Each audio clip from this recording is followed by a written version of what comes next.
Welcome to Keep Trucking Personal, where we invite you to explore the heart and soul of our company, Kivi Brothers Trucking. Through engaging storytelling, insightful market updates, and vibrant energy, our podcast reflects our culture, values, and achievements. Whether you're a team member or industry enthusiast, join us to build connections, foster growth, and inspire excellence. Discover why we're more than just a company. We're a community, a catalyst for positive change, and a home for those aspiring to be part of something extraordinary. The pre-trip is complete and engines ready. We're set to hit the road on the Keep Trucking Personal podcast. Let's go.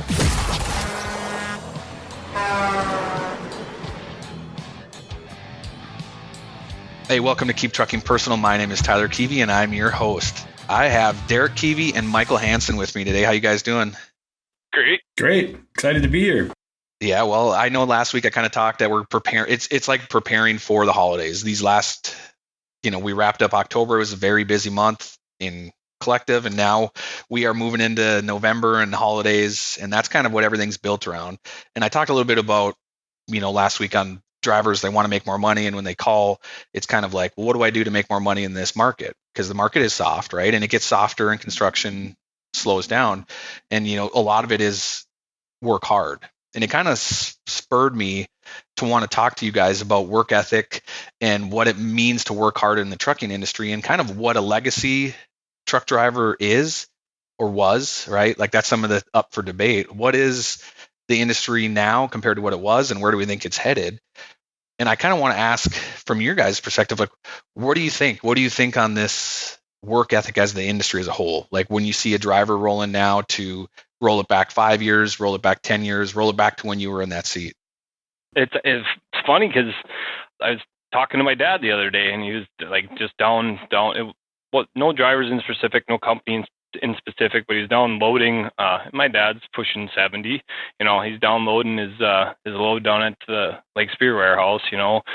And he's just watching. Like, you got to wait there. If it's busy, he's just watching. But he called me. He's just like, "What is going on?" Like, he's like, "I watched a driver, not from our company, another company, but just comes in, makes just a 90-degree turn. His like front axle tires just folding over, and he gets out and he's just ticked, strapping his load, and just barely straps it, does the bare minimum, and then takes off. No tarps. The tarps are just tied up to the top. The forklift put them up there. We all know SB needs to be tarped. He's just like, what am I missing? And my dad's taught me pretty much, everything there is to know in the flatbed side, growing up, how to do it and how to do it well. And like, just to hear it from him, he's just sitting there like looking around like, what is going on? And that's just right in here. But I don't know. I think it's a lot of people that are new to the industry that don't really know the roots. But when I grew up, like a tarp pay, I'd never even heard of that. If a flatbed load, I need a tarp. Yeah, it's raining, it's windy, it's horrible, but you just did it. You just have to do it, and you get it done and get it going and get your load rolling. Like, that was it. It was never about, it was, how can you work hard, get up there, get your stuff loaded up, and get moving, get them wheels turning, and get to the next, from A to B to C to D, and restart that over. And I think it's just too much like, how can I not do this? How can I work harder to not have to do something than just get her done and roll up your sleeves, put your work gloves on, and do it? It's very simple stuff. I mean, at the end of the day, nothing is, the industry, the flatbed industry really hasn't changed. It's still put stuff on an open deck, tarp it, strap it, go. Or if you don't have to tarp, you're lucky, Well, I think, like I said, flatbed and open deck, that's the best sector in transportation, right? It's the most perplexed. There's always, you're having all kinds of things going on. You're thinking of how to load your load. So you have some mental stress, you have some physical stress because you're actually having to tie it down and secure it and tarp it and do all of that. But what is curious is when someone signs up to be in this industry, open deck, where does the side of like, I don't have to tarp, or tarping is too frequent, I shouldn't be doing that, You know what I mean? And that's just in whole, not even doing it well. But like, where does that thought process come from? Because like you said, your dad, 70 years old almost, is going to do whatever it takes to get it done right. He's not loading there going, well, I'm not hauling this because I got to tarp it. He's going, this is what I signed up for. I own a truck that has a flatbed trailer and tarps. That's what needs to be done. Yeah. I don't know. We know the flatbed, all the things to do with flatbed hasn't changed. It's where did the drivers change on that? And I could say this because I've done it, and I've done it for many years, and I could still go out there right now and do it at a high level and do it successfully. But unfortunately, I think it started in my generation. To be honest, you don't see.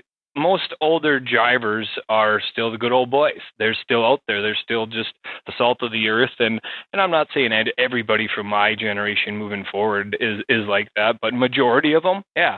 And I think that I would have probably fallen into that scope if my dad didn't want to push me so hard. So maybe there's not enough mentors out there that are showing these guys how to do it, or they're just jumping into this industry to make a quick buck, and then they don't really know the fundamentals or the history behind the open deck industry on how it actually is. It's not just go swing some doors and back into a dock.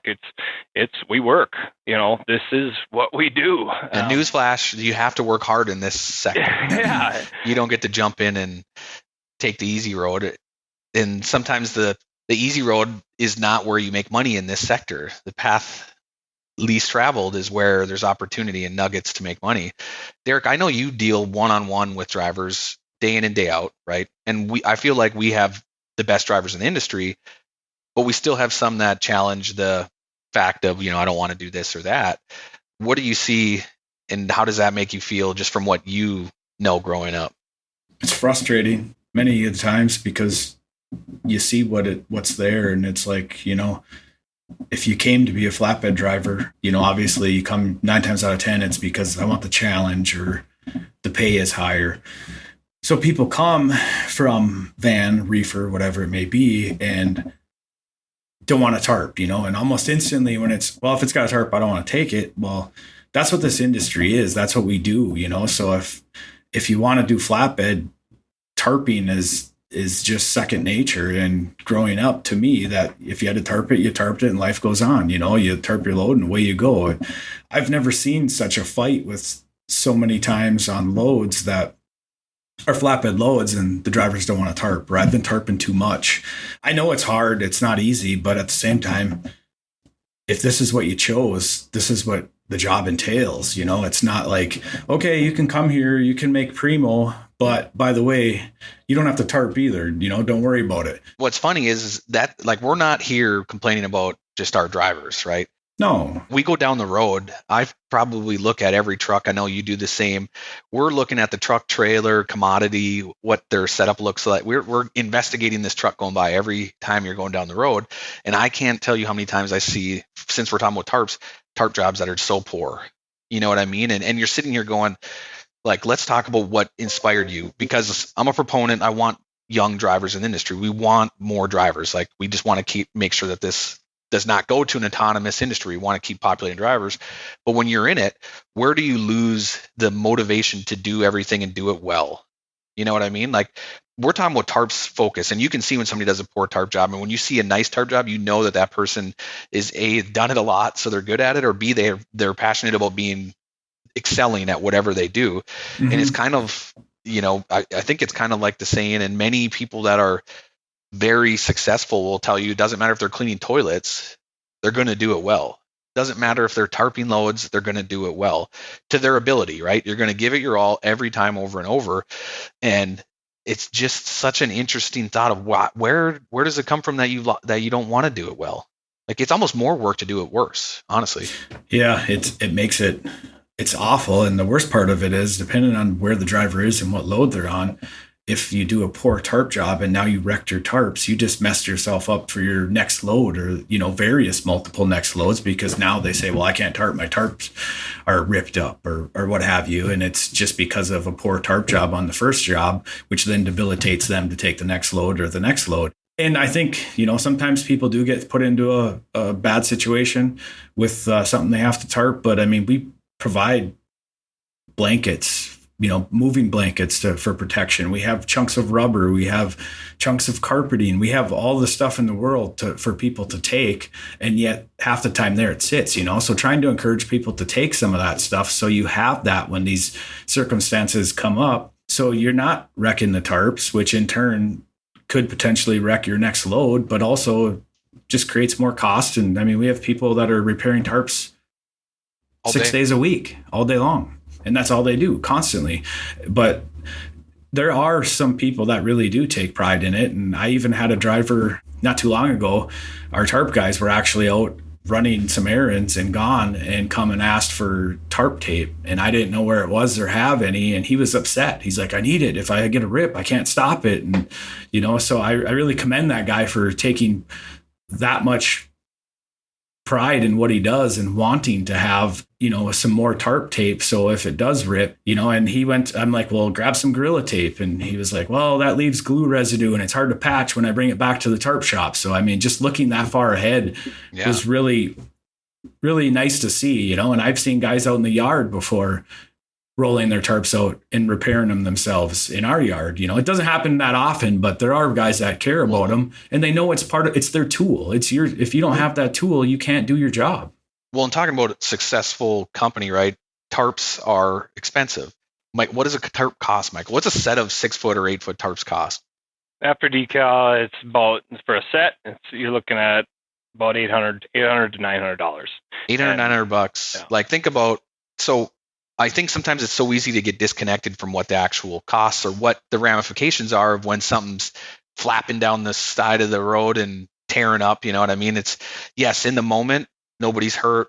It's back on the truck, or you delivered your load. Like you said, maybe the next load's jeopardized, but you delivered your load, bills are clean, but yet you possibly trashed $800 put it in the trash. You just threw it away, and I think people forget that. Just like when we talk about the safe incentive on the opposite side of the coin to earn money, you can make $900 in 4 weeks. $900 is a good chunk of change. Picture that going out, when you get home and just getting rid of it. Yep. Goodbye. I think Derek said right. I mean, we've talked about it before, and everybody, you hear it all over the place. But the pride. I think pride. I don't think there's pride that much in our industry anymore. And I pride myself. Like, I've wore 2 logos on my shirt, my dad's and now Kivi Bros, in my entire career. And I don't think enough people take that into consideration of what that means anymore today. Is they can just leave here, go do another job, go from this job to that job, and you look at some of the resumes you see nowadays, and there's 15 companies on there in a matter of 10 years. It's like, well, at what point is it not the companies anymore? Like, at what point do we need to look in the mirror and say, all right, what do we got going on here? That's such a good point to dive into, and I think it is obviously perspective, right?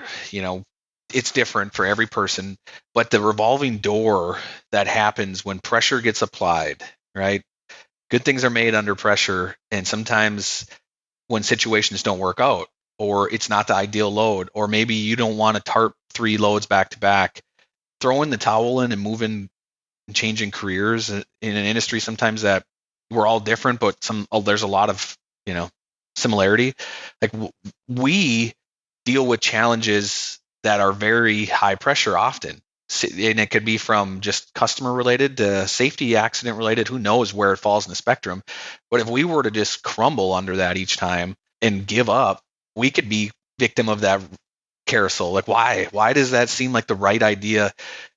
And I feel like we want drivers to be successful. Like, our number, that's where our mindset is move the truck safely, move it efficiently, make sure everybody gets home every day. You start there first, and then make sure everybody gets paid fairly and hopefully very well.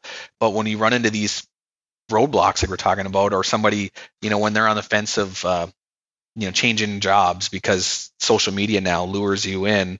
Obviously, we probably hire many drivers from social media too, so I'm not condoning it. I'm just saying it's easy to fall victim of that when the pressure gets on, instead of saying, how do I overcome this? How do I run the best?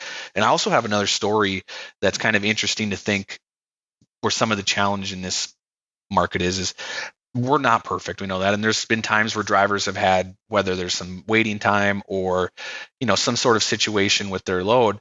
And then the next load or the next couple loads, they almost underperform intentionally. Right. And I mean that, and I've had conversations directly. I'm like, hey, the customers, all this was built up around you being there at this time. What happened? We don't just get to disappear and lay under the desk. They call us and lay into us. We deal with that friction often. And some of it was, well, hey, my last couple loads weren't as good as I thought they should be. And I'm kind of like, so you're penalizing yourself now because of what happened a couple loads ago, or a load or two ago, that you're deciding that it's not worth running as hard now. Like, I don't think I'm frustrated. I didn't get this load didn't pay what I thought it should pay, or maybe it took me too long, or maybe a weekend fell in the middle there and it just kind of gobbled up a little bit of that, what could have been. And it's just such a unique perspective. And this seems to continue to perpetuate, and more people are doing it. Why? I don't know. I still think it just lands on to, there's just off to the next. And I mean, at the end of the day, the drivers, and again, I say this, I'm a Class A holder. I can go, no matter what happens in my life or my career, I can go back in and jump into a seat and go make money at a high level in a semi. I just know I can. There's no doubt in my mind on how I've learned the things I have in the industry and stuff like that. But the drivers, we're together, man. Like, companies are out there battling for the same freight, the same customers, the same everything. So by jumping from place to place is only just pushing you back in your career and restarting and starting again at a different company or doing something else. And chances are you're going to be going in the same freight market as, unless you totally change careers or something like that. But as far as jumping from place to place, I just don't think the loyalty's there. I think a lot of other drivers, like you brought up, social media.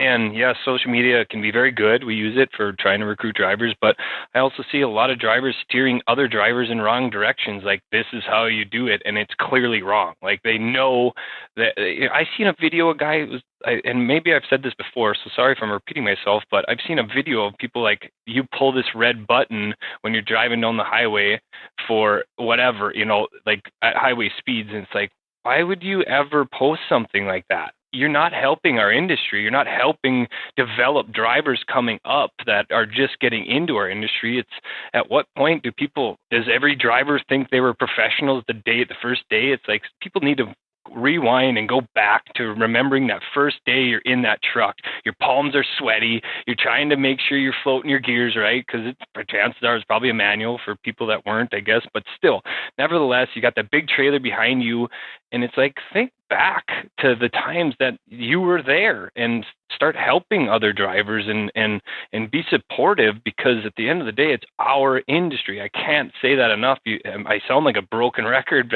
half the vendors and stuff that come in here, but it is ours. It's the drivers, it's the trucking companies, it's our industry. It's not the vendors, it's not the shippers, it's not the receivers, it's our industry. If these trucks stop, everything stops.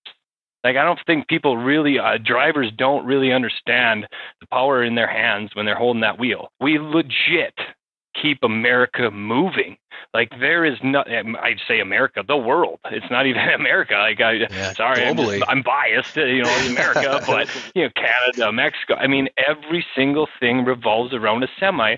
And then we have trucking companies at each other's throats for freight. We have drivers battling each other and arguing and showing each other the wrong way to do it on purpose. Like, what are we doing? For once in people's lives, look around and realize what the opportunity the trucking industry has to make good change and help people and keep companies and industries going. And that's the power that's in our hands every time we grab that steering wheel. Every single time we grab that steering wheel. And I don't think enough people put that thought into their mind, and they just say, I'm just a trucker. No, we are the heart and soul, the blood of the world, of how we transport stuff. It would not happen. Your grocery stores would empty out. Like, I think people just really got to listen to that and really understand what we do every day. And it is hard work. It is away from your family. It is stressful. It is, I mean, look, I got gray hair. I got more gray hair than I got brown hair. But that's us. That's our industry. That's what we do. It's salt of the earth people. It's hardworking folks. And then it's people that, in my opinion, some people that just want to dabble in, like, oh, you can make a quick buck, and I'll go back to this paper mill once they open back up. I'll go truck for a little bit, and it's tarnishing our industry. But I think a lot of people need to sit back and actually think about, and that's general and public included. Like next time you see a trucker, wave at them, give them a little, yank the air horn again, bring that back. Why can't we? It's an industry that should be prideful of what we do because we keep food on people's plates. And really, it's expanded substantially, obviously, in the last 30 years, prior to us even.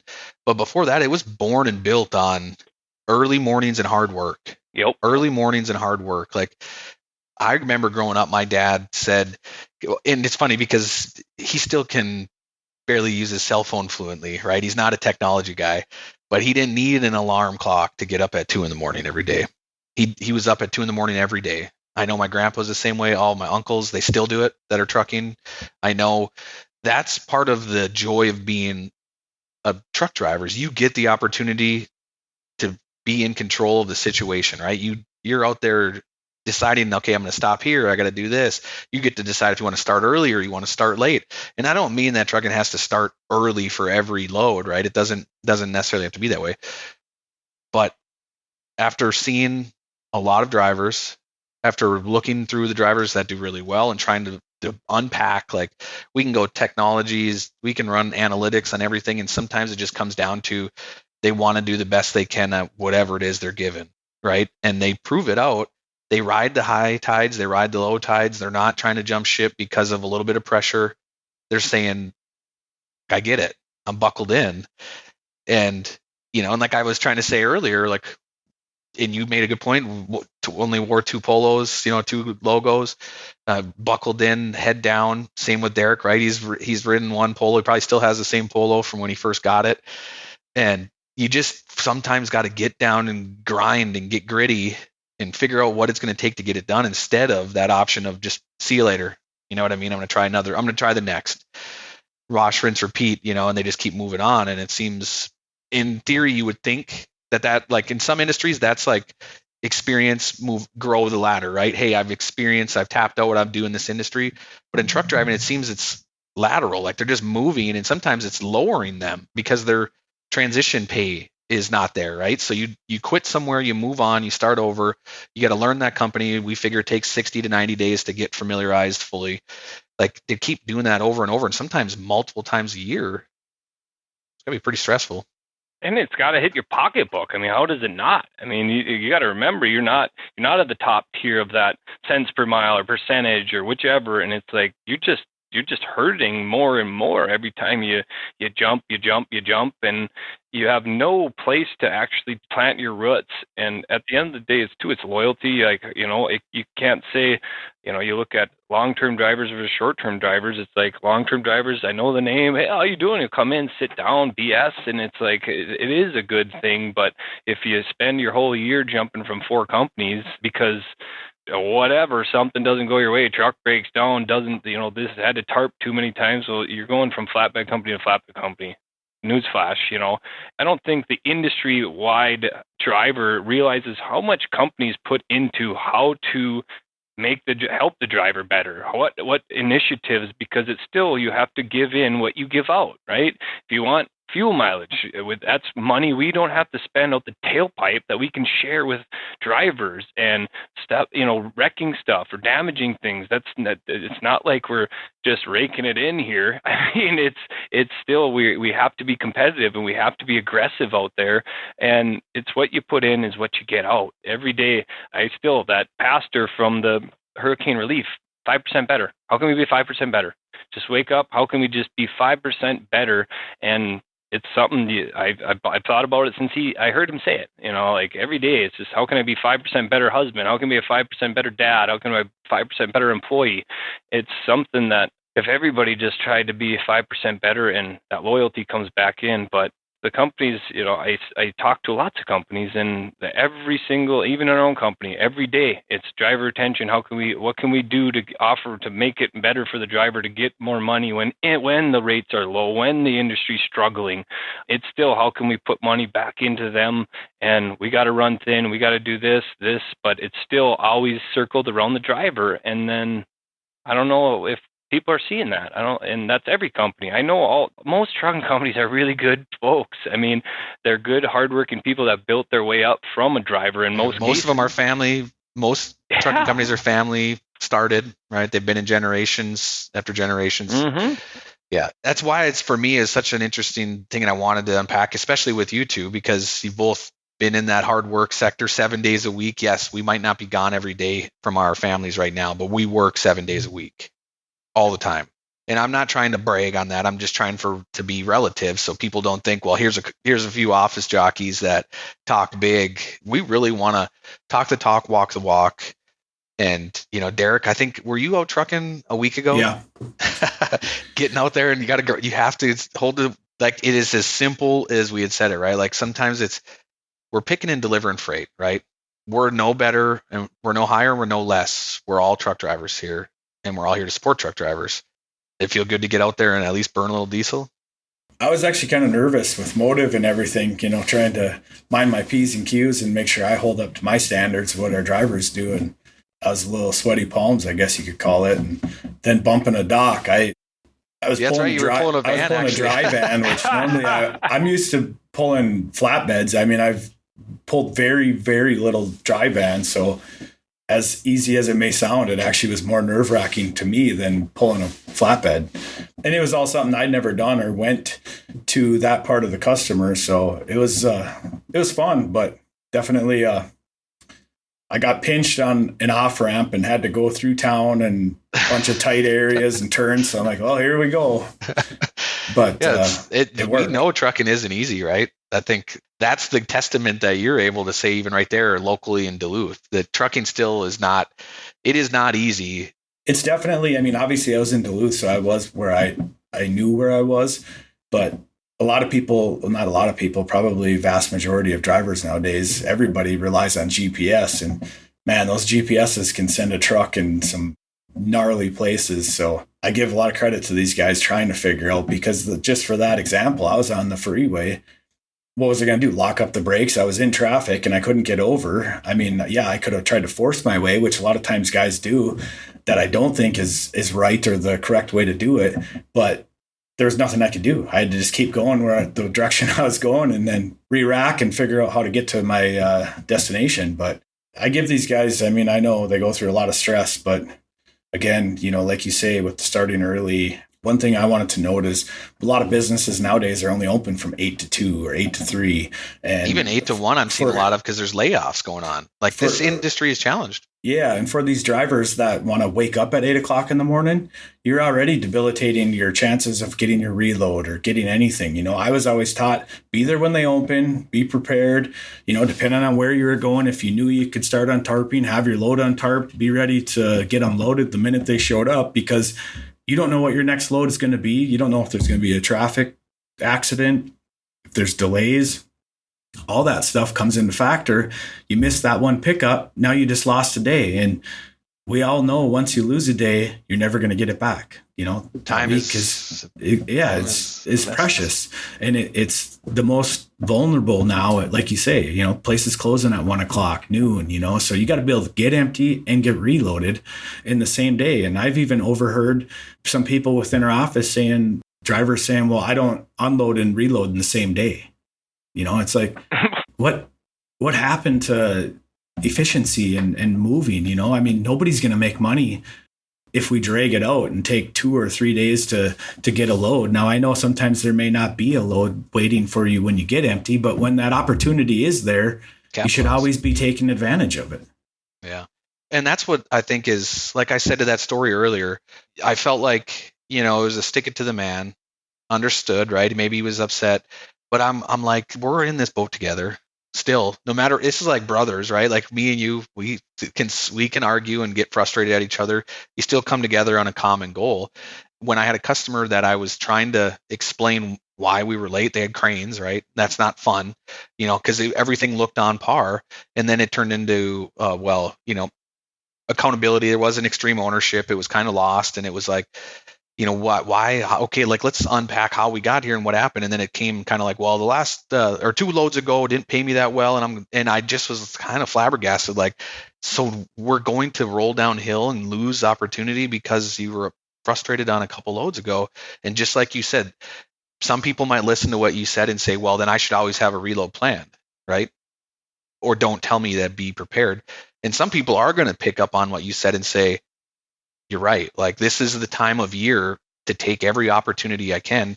Make it known that we are not presenting you opportunities that we wouldn't present unless there was a reason, right? Yes, this might not be the most prosperous lane to choose right now, but we know that if you wait any more time in that area, it's not going to benefit you.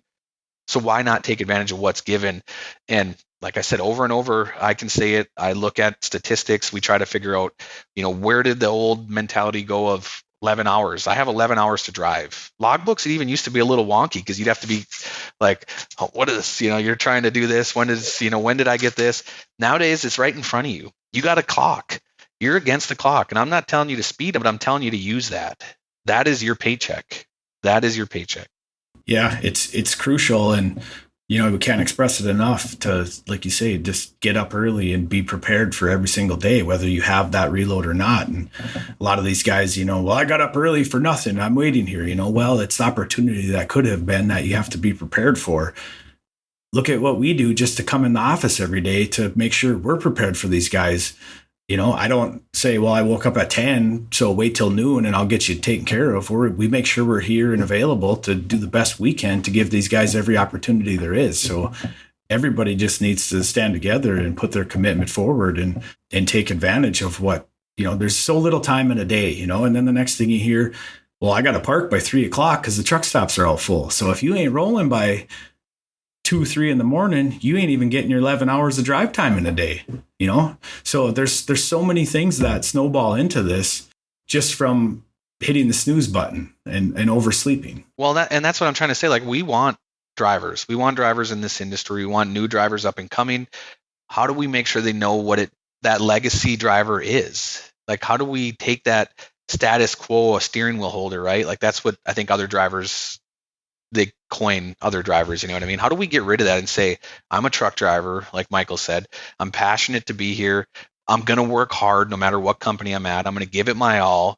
You know what I mean? I'm going to put the time in and I'm going to put the effort. I understand that there's peaks and valleys. I see the people I work with every day, you two, myself, like, we're not, your Derek just said it, out in a truck. Michael is very fond of driving a truck, in whether it's going to get something or help something out or pull a trailer into the shop. Like, we're all in it together, working continuously. And it's just, so we've talked about where it's been. Our grandparents, our dads, it was 2 a.m. or bust. If you overslept, you didn't get delivered, reloaded, and delivered. Like, they did it 3 times in one day. It wasn't just try to deliver and reload. It was three in a day, every day. And now it's kind of the generation of, there's, like Michael said, our generation of start at 9:00. I'm here. Don't put pressure on me. Don't ask me why I'm late. It's not acceptable because I'll tell you I'm the one that decides. Where when I was driving, it was the opposite. Like, you're late. And if you're on time, you're late. Early is on time is late. And after that, see ya. Like, you better have a good reason. And at that point, being honest was all you had. If you tried to come up with some hogwash, I try to tell my dad or Derek, like, well, you stiffed me on the last load. They're going to go, are you kidding me right now? Like, you're missing the mark. So, we know where we're at now, and we're struggling as an industry to take the reins and say we're truck drivers. Where does it go from here? That's the question I'm curious now. Like, how do we overcome this in a market that's depressed?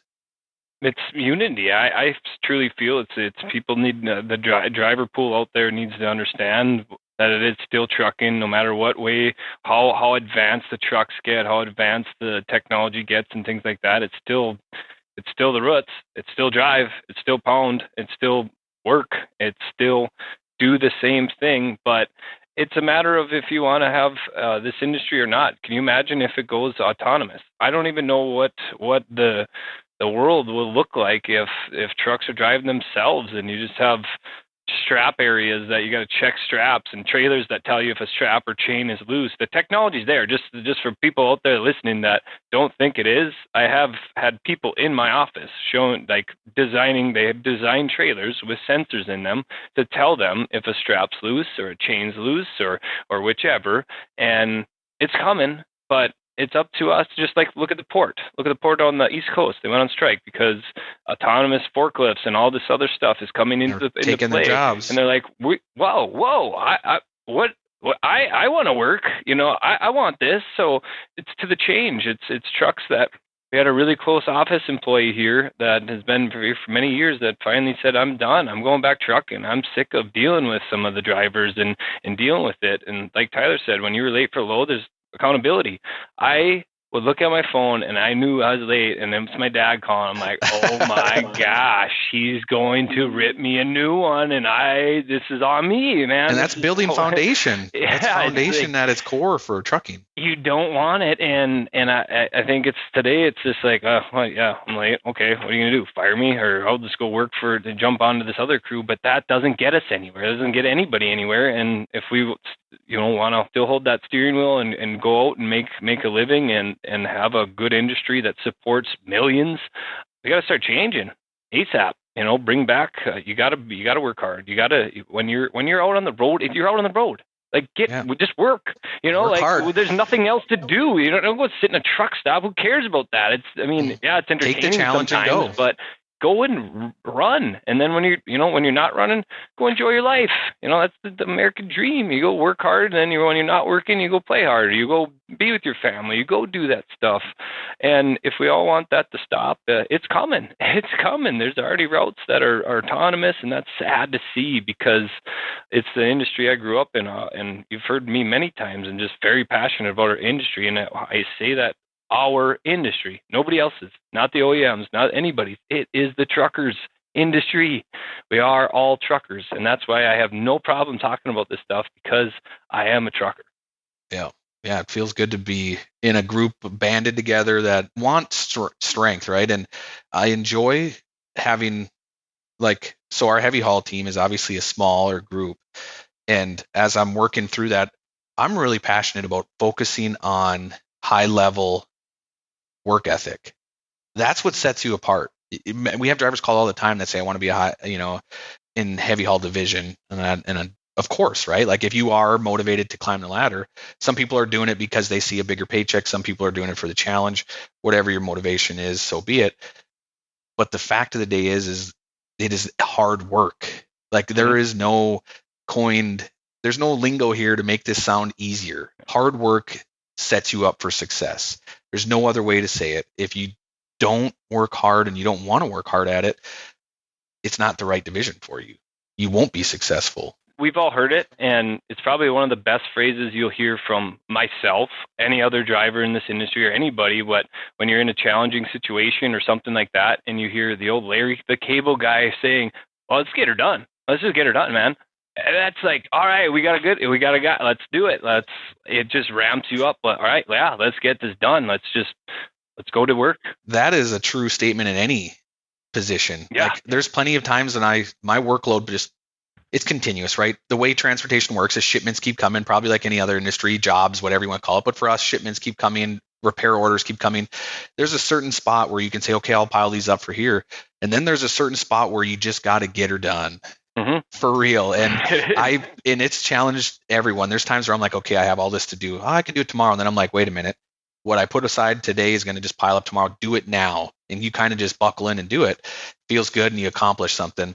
I don't know how else to say it, but I think as we continue to raise the bar in flatbed, open deck at our company specifically, I think and I hope that we find like-minded people that appreciate the fact that, hey, I don't care if you've had your license for 6 months or you've had your license for 60 years. If you're like-minded and you see that hard work will get you and you'll persevere, as long as you can put your head down and work hard and trust that you're, like I said, a band of brothers, we're here to work together, here to do what needs to be done together. We're here to lend an ear if it needs to be bent. And we're also here to give advice. I know there's plenty of times like, how should I load this? How should I do that? That's a team. And when you want to be a part of something like that and you can contribute, you give what you get, as you said earlier. If you're a contributing partner to that relationship, it flourishes. When you're on the other side of the coin and entitlement kicks in, and I should have to work less for more mindset, you start to degrade yourself, as Derek said, and you start to turn down opportunities, and those opportunities create tension, and tension creates, well, I'm going to move on to the next job because the pressure is higher. And instead of saying we're in this together, this is one industry, as Michael said, and specifically we want to roll into a truck stop. I want you to look the best. I want you to have your load secured the best, and I want you to have your load tarped the best if that's what's needed at that time. Where did those standards start to slip? In any industry, really, in any company, why is it not just standard? You go down the road, you look good. And I feel like Australia probably sets a good precedence for this. And of course, we're not there. And I've never been to Australia, but I've watched my fair share of trucking shows to see that those drivers over there, those companies, they put together some nice setups, and they run trains and everything, but they take a lot of pride in being a truck driver. And for me, I wish we could see that. You roll into a truck stop and there's people helping people, and they look good, they feel good. Yeah, not garbage laying around their truck and just throwing stuff everywhere. It's disheartening. It really is when you see that. And thankfully, we don't have a lot of that here. And that's hats off to our drivers and our hiring staff and everybody. But I mean, if our drivers listen, just drive into your truck stop. You just go to the back, where the J barriers are, and you just walk through, and it's just trash. It's bad. It's nonsense. Come on, let's be professionals. We are professionals now. And it's our industry. I can't stress that enough. I think that's such a powerful message if you're willing to listen to it, that it's ours. Take it and go, man. I mean, again, the house you live in, the walls we are around every day, the car you drive on, every single thing has hit a truck. And I just don't think enough people really realize on how important and the infrastructure of our country and our world that truckers are. I think we need that pride back, and we build that pride and accountability back into our industry. And then you start seeing, we don't have autonomous trucks because we have a personal driver that's going to our shippers and receivers, and they look presentable. They're professional. They have that swagger to them that they are the best. And you can't do that with a computer. You do that with a human. And I think that's where you build the industry back up. And it's just a matter of how many people can listen to that and really take that to heart. Yeah. Well said. That's the truth right there. Come together, work together. Let's band together and stop autonomy, right? Like we're here for a reason. Mm-hmm. We're professionals. We earn this license. Everybody put the time in to get that credential on their license, and let's do the job right and make sure we maintain a high standard. We've already had our fair share of billboard chasers. We debunked that one a couple episodes ago. Instead of having fleets looking forward to autonomous trucks, I want to be the fleet to not want them. I don't even want to hear talking about them. Get them out of here. Get out of here. This is still, like I said, I just hold it very, very close to my heart because it's all I know. Mm-hmm. If this industry goes away or if it turns into autonomous, it's not an industry I know, and that scares me. Yep.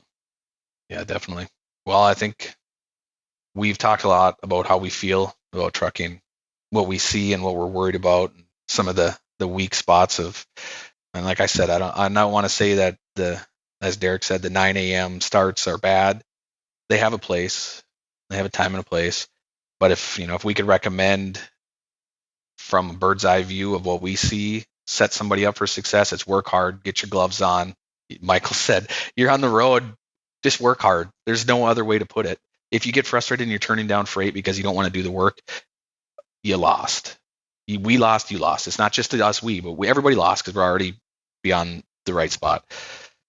Try to focus on that 5% better one day at a time. We don't need you to do 700 miles if you are only averaging 400. Try to focus on what you're out there for and what you do. Try to make sure that you set yourself up for success, because we do have those holidays coming and we have those times where everybody wants to cherish home time, and it's a middle of the week holiday for Christmas and Thanksgiving, right at the New Year's, but everything is kind of midweek for all three, the trifecta. You got to put the head down and work hard if you want to balance that home time, not take a huge hit to your pocketbook, and get things done. Yep. Look at that turkey on that table, the presents under the tree, and just know they came on a truck. You brought that. You made that happen. You made that reality for every single person in the world. You made that possible. Without that, wouldn't be there. It's important to understand how every company, like I said, there are a lot of family companies. They're probably all the same roots. for us, the way growth spurred was by showing up, being professional, and doing a good job. That's what it took. It wasn't all salesmen. We didn't hire our first salesman until we were over 100 trucks. Like, we didn't have a salesman. It was Derek and I and my uncles and stuff. It was the drivers that showed up. You didn't need sales. You showed up, you're respectable, you're on time, you're early, you deliver on time, you're early, you do everything as an over and over and over again, and the customers come to us. I had sent a memo to our heavy haul team talking about the feedback I've gained from a lot of customers because I'm very close to all of them. Majority of it is like the drivers make us, right? I'm not doing the sales. I'm allowing our drivers to do an amazing job, and they do it, and the customer comes back and says, you guys knocked it out of the park. You guys got it done. I don't have to worry once I give you the freight or complicated freight. You guys think outside the box. You work together. You have a team that can accomplish many things, and that type of feedback. So you think of what's a winning recipe, it's that. It just goes right back to the driver. You're at a place and you want this company to have more freight as we do. It comes from every interaction that you have and working hard and doing the job and doing it to its fullest. Taking a load and sneaking out that needs to be tarped and then trying to, buffalo, somebody told me this or somebody told me that, and you're just skirting away from work. It costs all of us. It's not just a slide it under the rug. And Derek, you probably see a lot of that again. Like you said, a lot of bartering of like, what can I do to get away from this tarp load? And sometimes the recommendation you're giving is the best one. Yeah. I mean, it's not like I said, it's not like we're just sitting here, okay, we want you to tarp every single thing. But a lot of freight does require it. And now we're coming into winter. So guess what? A lot of stuff that wasn't tarp just became tarp for the entire winter. So you better buckle in, get your gloves and your bungees ready, because it's that here. Time of year. And I know it sucks. I've been out there in the winter where I've had to change through 4 sets of gloves. My fingers were so frozen because they kept getting, as soon as your gloves touched everything, you ran through rain, then came into the snow and ice. Everything's frozen. I mean, I've been there. It's not fun, but again, this is what we choose to do. If we're going to be flatbedders, we have to be prepared to do it all. And if we're going to be successful, I should say. Unfortunately, we're not a company that can say we're 100% no tarp, because we're not, and there ain't very many that are. So if there are, kudos to you, but we're not, and this is the industry we're in. So doing the best we can, being the most efficient. And we understand, though, if you're loading somewhere and it's windy, it's cold, it's winter, and instead of taking you an hour to load, it took you 3. We understand that. It is what it is. I mean, sometimes the conditions prevail, but getting the job done and moving forward and moving on to the next is the only way you're ever going to be able to continue to make progress and earn a paycheck. Just remember straps on a high load, just rolling them up in the winter after coming out of rain into cold. Freaking straps rolled up to the size of a car tire. It's just like, oh man, we got to put these in the cab, let them thaw out a little bit. But yeah, it's not to say we don't have empathy for what's going on out there. I think that's the first and foremost. It's just the fact that it's not fun either way. Let's just do the hard work. We probably will say that 30 times, 40 times throughout this episode here is hard work. That's what the premise was. And we wanted to talk a little bit about our roots and what built us here and what got the company to where it is, and a little concern of the industry. So yeah, nothing's easy. Nothing's easy at all. And for the OTR guys that are out there doing it, we got local guys here that are unloading and loading these loads multiple every single day in these conditions, as far as where we are up here in Duluth. So kudos to those guys too, because they're doing it multiple times a day. Obviously they chose to do that, but in the end, it's brutal. I mean, it can be honestly brutal at times. Yeah. So it sets us apart, though. That's what sets a flatbedder apart from everybody else. There's pride there, no matter what. If you're in the flatbed industry, there's pride because you're doing a whole nother level of tractor trailer trucking, as you could say, than your other colleagues out there. So guys, I want to say thanks for taking the time. I know this is one of those subjects that can get somebody riled up or can get a little personal, but appreciate you guys sharing your thoughts. Absolutely. Thanks for having me. Thank you. Thanks for tuning in to Keep Trucking Personal. If you like what you've heard today, please reach out to us at podcast@kivibros.com with any feedback or suggestions. Until next time, happy trucking. for joining us on this episode of Keep Trucking Personal. We appreciate you taking the time to explore the heart and soul of Kivi Brothers Trucking with us. Don't forget to subscribe and leave a review to let us know your thoughts. Tune in next time as we continue our journey together, diving deeper into what makes us a community, a catalyst for positive change, and a home for those who aspire to be part of something truly extraordinary. Until then, keep trucking, and we'll catch you on the next episode.